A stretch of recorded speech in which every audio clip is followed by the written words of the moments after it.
This is my NC2 Miata, and I've owned it now for over 3 years. Okay, so that intro is kind of a blatant ripoff to Cohen & Light's newest video, documenting his insane build on the 2.5-liter half-wide-bodied NC2 Miata. Jackson just hit 10,000 subscribers. Congrats, man. Anyways, back to my NC2 with all of its glorious stock power, or lack thereof.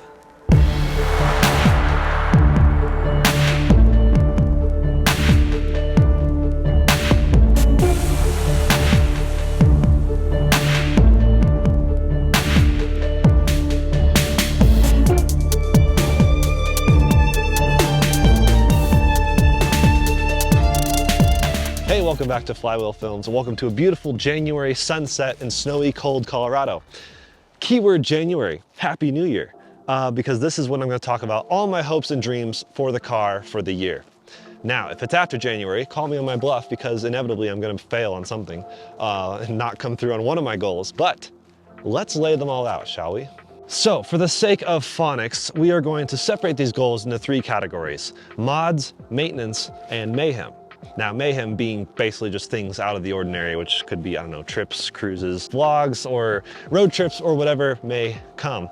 And gonna sprinkle B-roll all throughout this video. Gonna try to have some fun with it. And by the way, the B-roll is non-apologetic because it's my dirty white car in Colorado winter. So you get to see exactly how it looks up close and personal throughout most of the winter. I do wash it regularly, but snow happens like every week here, so what am I gonna do? Modifications. This is the big one. There's a ton of things I want to do to bring this Miata canvas of my dreams to life. I still owe all of you a detailed video about these coilovers, which, spoiler alert, have been fantastic. And there's a couple other things I have in progress or already have parts for, such as replacing almost all lights with LEDs, and I also have a hydraulic hood lift kit to install. I'm stoked for that. Beyond that, where do I even begin? Hoping for more Dave Fab stuff underneath the hood. It's easy and looks fantastic, and I'm no longer self-conscious about opening my hood at a car meet and showing people my relatively bone stock engine bay. I also want to explore a bit in the power realm, especially in the case of like a header and tune, because the header, as you might know, is the choke point of the whole system in terms of airflow. And mid-pipe would also be awesome. I'm not going to complain about that. I'm thinking kind of maybe the Helmholtz, something awesomely sounding. The header, mid-pipe, and muffler all together would be awesome. As you know, I already have a muffler video on my Super Q. Love it. Thanks, Goodwin. That's a super cool thing. And this maybe isn't the year for it, but at some point, maybe I'd like to explore forced induction. We'll see. Also on my list to address is in the NVH category. Now, NVH stands for noise, vibration, and harshness. Obviously, the Miata is not a king in any of those areas, but there's still things you could do, which in my case would be like installing sound deadening materials, maybe in the doors, trunk, hardtop area, and also replace maybe the speakers. Now, I know Clearwater has options for the NC1 to replace the door speakers, which the door speakers are where most of the sound comes from anyways, but I don't think they have an option for NC2. Someone let me know if I'm wrong, but I'm trying to figure out what the best speaker upgrades for NC2 would be. I'm not wanting to go full custom. I know that's an option. It'd be awesome if there was like a drop-in replacement, especially compatible with the Bose system, though I would consider doing a Bose-sectomy if I absolutely have to. I'm just trying to find the path of least resistance first. The harshness could also use some love. It is stiff, stiffer than factory. Factory was actually pretty comfortable, but I didn't have any like feeling good about going into the corner with speed because it was so much body roll. The coilovers helped with that dramatically. But these coilovers are adjustable, which is cool. Again, I'll do a whole video on this, but I might add the adjustable extensions for the trunk so I could easily go in and either firm it up or soften it up depending on what I'm doing. Especially if I'm going on a road trip, maybe I'll soften it up. Going on a autocross day, I'll stiffen it up. So the rears, you need extensions to really do that well. The fronts, I might get a different strut tower base because it hides the adjustment knobs conveniently. On that note, spirited driving would probably be improved by better sway bars. Now, that also means better sway bar end links, which I unfortunately had to replace the end links already when I did the coilovers.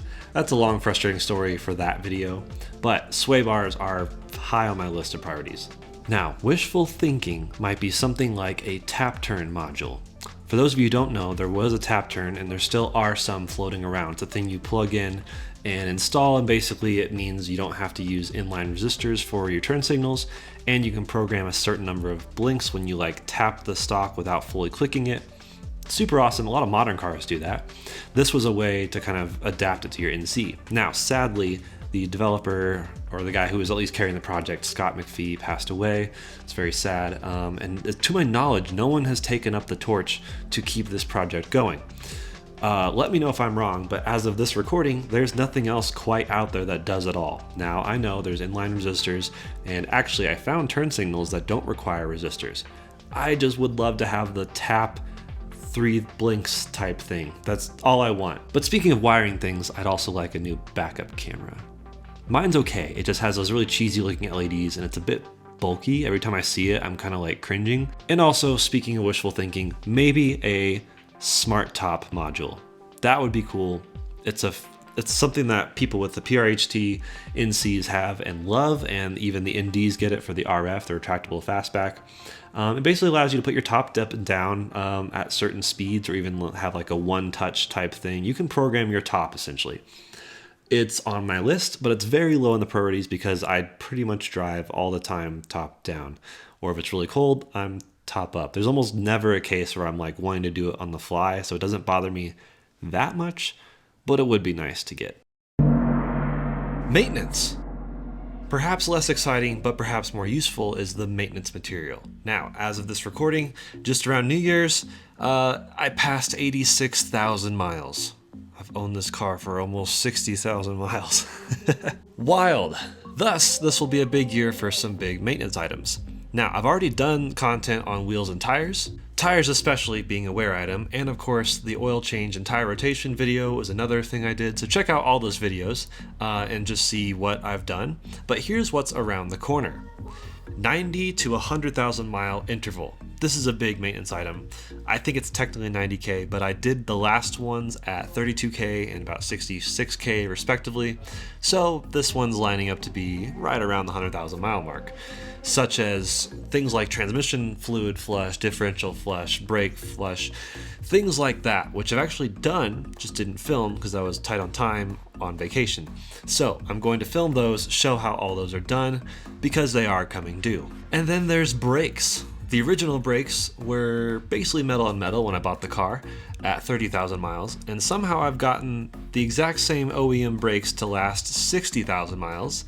So I guess the first owner braked like crazy, not sure, but brakes are coming up. And I do have thoughts on potential upgrades, or at a minimum, maybe upgrading the pads and rotors, and perhaps a maintenance-minded video would be the 100,000 mile ownership. Just everything I've encountered in, well, I haven't had it the entire life, but most of the life of the car. Just everything done that was expected and unexpected. Just essentially an ownership update after 100,000 miles of the Miata. And for those of you who don't know, pre-YouTube days, I had an NC1 with 250,000 miles. So I feel like I'm fairly qualified to talk about NC ownership pretty extensively. Mayhem. So I'd love to track down NC1 and NC3 and become best friends, and also compare their cars to mine, and give kind of a good breakdown of what the NC subgenerations are, how they compare, what's better or worse. Some of it's subjective. Go figure. Beyond that, I plan to compare the NC with all the other generations, NA, NB, ND, and compare and contrast them, because even though the Miata is always the answer, the different generations may apply to different people in different ways. Sure, I love the NC, but it may not be the best Miata for everyone. And then there's road trips, especially around this beautiful state of Colorado, but even just in the Rocky Mountain region in general. There's a lot I can do, a lot of places I can go, and I'm very intrigued and excited to explore more and bring you along for the ride. Of course, within that realm, there's things like the Flying Miata Summer Camp, which is locally here. I went last year. Appreciate all you guys watching that video. I plan to do a much better video this year, and it's in Grand Junction. It's local. It's this summer. Can't wait. There's also Miatas at the Gap. There's like Miata meets all around the country. I might even try to get back out to LA and get out to one of those Canode meets, which happen, every Friday, I think? I went to one of those meets and met my friend Kaizen Miata, who you may know is another 2012 special edition in white. That was fun. So yeah, let me know if you're in Colorado and want to cruise, because there's just so many cruises we could do. Miata meets just in general. Also, maybe this is a bit more of a mod or just lifestyle in general, which I guess falls under mayhem, but I want to do like an EDC video, like everyday carry, except in this case it's everyday how to use your car to the best of its ability. That doesn't really work as well. Is there an acronym in there somewhere? Anyways, how to use your NC to its maximum potential. I think it's a lot of fun. I love finding optimization and efficiency in things. And the NC, you kind of have to adapt a little bit of a minimalist lifestyle just to get that to work for your needs. Because I don't have another car. I don't have a CUV or something I can take when I need to carry a lot of things. So how can I properly use my trunk space, the cabin space, and inevitably what things fit in the beverage holders? How do you use your phone? Where do you put your phone? Because you're not supposed to use it when you're driving. Things like that. That's all coming down the pipeline very soon, actually. Wow, so that's a lot. I'm overwhelmed thinking about all the videos I could or should make with this car this year. So help me out. What do you want to see? Of all those ideas, what do you want to see most? What do you want to see first? Help me prioritize them.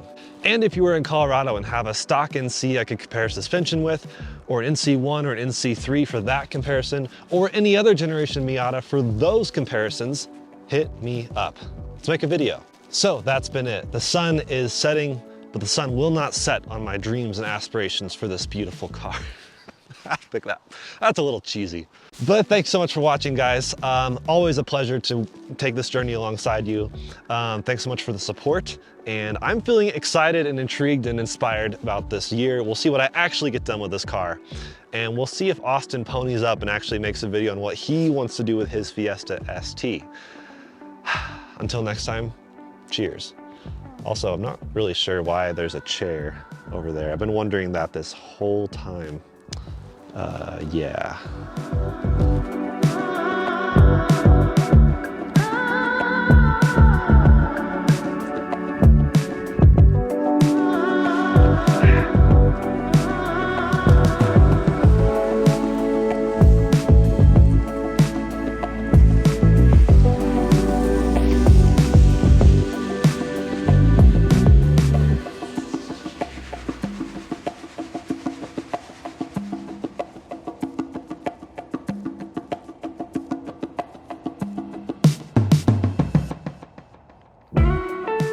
Talks about all the behind the scenes efforts it takes to film all these things, especially when it's just one person walking with a camera, going back to pick it up, put it back down again, get a different angle.